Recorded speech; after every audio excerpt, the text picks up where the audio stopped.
Bonjour à toutes et tous, j'espère que vous allez bien. Alors que s'est-il passé au Palais Royal à Bruxelles? La police a donc arrêté une femme à l'intérieur du bâtiment et nous allons rejoindre sur les lieux Dominique Dussin. Toute la question est bien sûr de savoir comment elle a pu y entrer malgré tout un dispositif de sécurité. Oui, effectivement. Alors, en réalité, il n'est pas très difficile d'arriver jusqu'au bâtiment, parce que si on voit à l'extérieur ici, côté Parc Royal, les grilles qui protègent l'entrée, en fait, tout le jardin est simplement protégé par un petit muret d'1 mètre. Et sur le côté, il n'est pas bien compliqué de passer au-dessus et donc de se trouver dans le bâtiment.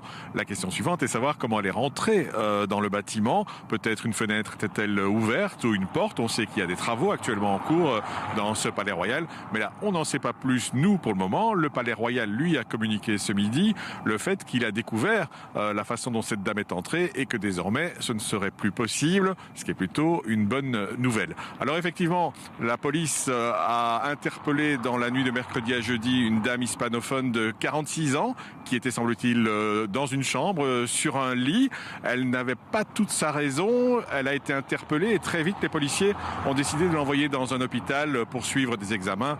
Alors parce que visiblement il y avait un petit problème de raison. Le Palais Royal a indiqué justement en raison de ces problèmes psychiatriques qu'il ne porterait pas plainte contre la dame qui n'a rien vandalisé, qui n'a rien brisé pour entrer dans ce palais. Reste la question évidemment de la sécurité. 180 policiers de la police fédérale sont chargés de protéger à la fois le roi, la famille royale et les bâtiments royaux. Une enquête est en cours chez eux pour savoir comment c'est possible une faille pareille dans la sécurité. Le parquet lui aussi enquête pour le moment. Alors on le voit, c'est plutôt une alerte à la sécurité, mais qui n'a pas posé de vrai danger.